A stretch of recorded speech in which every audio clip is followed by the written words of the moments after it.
Joining me now, Glaude Jr., Distinguished Professor of African American Studies at Princeton University, author of several books, including Begin Again, James Baldwin's America and Its Urgent Lessons for Our Own, and his more recent and remarkably important book, We Are the Leaders We Have Been Looking For. Eddie, it is good to see you. Thank you. I've been reading what you've been putting out this week. I've been listening to your various appearances on TV, and we need your wisdom in this moment. And in your book, Begin Again, you write about how James Baldwin his travels in the South transformed his understanding of Americans. I want to read from what you wrote. What shook Baldwin at his core was a realization of the nature of the heathen. The white Southerner had to lie continuously to himself in order to justify his world. Lie that the black people around him were inferior. Lie about what he was doing under the cover of night. Lie that he was Christian. For Baldwin, the accumulation of lies suffocated the white Southerner, end quote. And like Baldwin, Eddie, you believe that we cannot move forward as a country until we confront and then knock down these lies.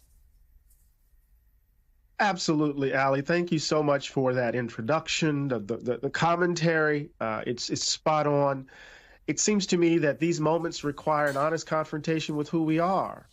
And we're already engaged in the game of illusions, in the kind of construction of fantasies, right? That really what's motivating us is just simply economic insecurity, inflation, and the like. And of course, those issues matter. But when we look concretely at what's happening, when we look at what follows Donald Trump in his wake, we see all of this violence. We see all of this racial vitriol. We hear Fuentes declaring that he now owns women's bodies and the like. We have to begin to ask ourselves an honest question. Why is there a correlation between kind of those who support Donald Trump and this ugliness? Because it's this ugliness that's the fuel of Trumpism.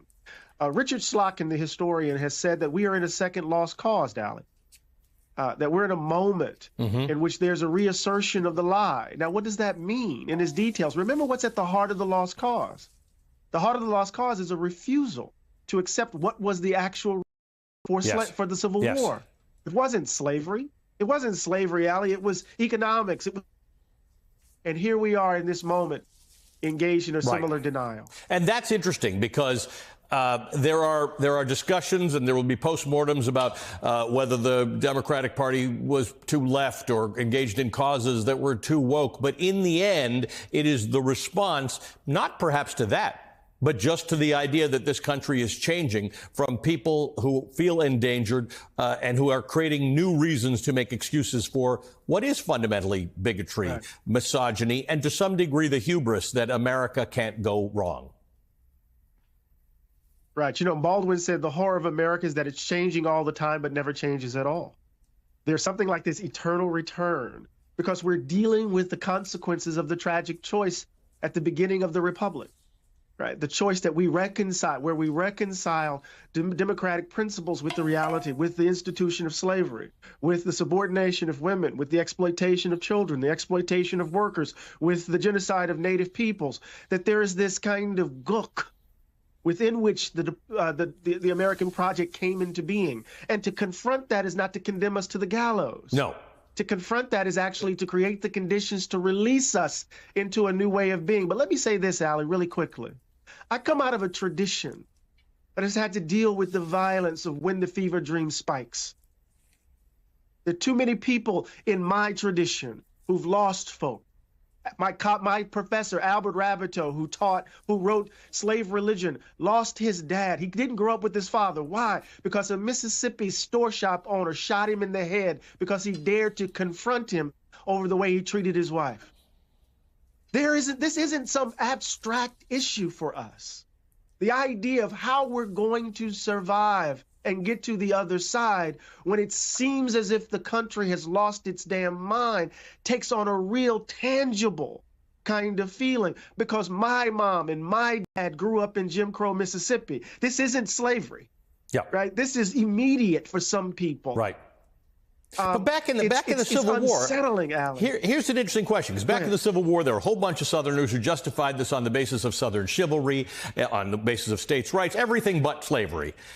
And most of the people who fought and died in that war had no particular personal relationship to slavery. They did not hold slaves, and yet they bought wholesale into this idea. This time we had people talking about, you're not hearing us, you're invested in issues we don't want, it's inflation. A lot of it was bad information. It was lies being believed, but most people would not acknowledge what you are saying and what James Baldwin is saying, that we are still preserving a lie. How do you have that conversation with people whose vote preserved a lie, preserved misogyny, preserved racism, preserved the patriarchy, and preserved the hubris, who don't actually believe that's what they did? And again, my point is, in the Civil War, there are people who engaged in it thinking they were fighting for something else, and they were not. You know, that's a hard question to answer. I've been trying to figure it out. How do you tell people? I mean, I was having this argument just this morning with folk that their numbers around black voters in the 2024 election was just wrong. How do we deal in a world where passion overruns reason, where we're in different information ecosystems, where we don't agree on just simply basic facts? I don't know. The only thing I do know is that we can't capitulate to it. Mm-hmm. We can't try to figure out how to make those folk comfortable. We have to continue to tell the truth. We have to do what Bartleby the Scrivener did in Melville's story, right? We have to say, I prefer not to. And part of the worry is that because of the nature of the election, too many people want to consent and concede to the lie that folk are telling folk. Mm-hmm. You know, Americans prefer their illusion straight, no chaser. That's what Eugene O'Neill was exploring in The Iceman Cometh. We have to shatter those illusions with the truth and then a bit more, it seems to me.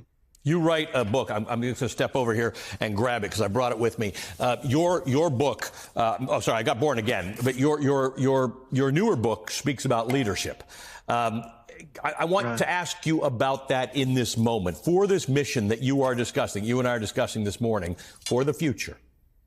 Do we have the leaders in place to do what we need to do, to take this mission forward, to say, finally, let us put this myth and this lie about who we are and our past away and do something else, be the best we can be? Are we in a position to do that right now?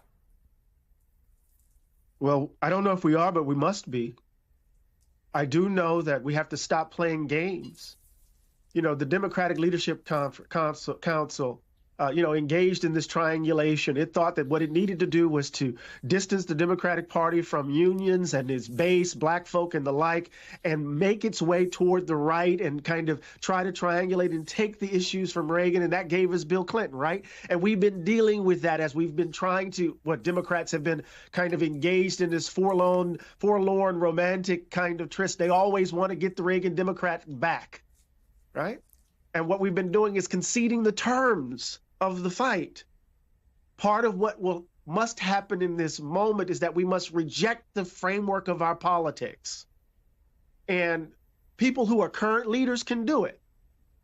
But it all depends if they have the courage, Allie. Yeah. But I know what has to happen. We have to find out. We have to take responsibility for this thing. Yes.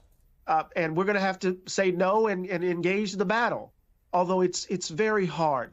I can't begin to tell you how distrustful I am right now. Yeah. What have these people done?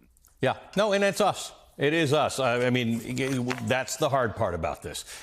This wasn't a mistake this time around, and it's important for us to understand that we have done this to ourselves. You may not have, and I may not have at the ballot box or in our efforts, but we as a country are making some bad decisions that we are now going to have to face up to. And maybe that's the good part, Eddie, that maybe now that reckoning will be upon us, because some bad things are going to happen in the next few years, and the fight must continue. And I thank you for it, my friend. I thank you for everything that you've done for us, the important books, the analysis that you put out there, and the friend that you've been to this show. Eddie Glaude Jr.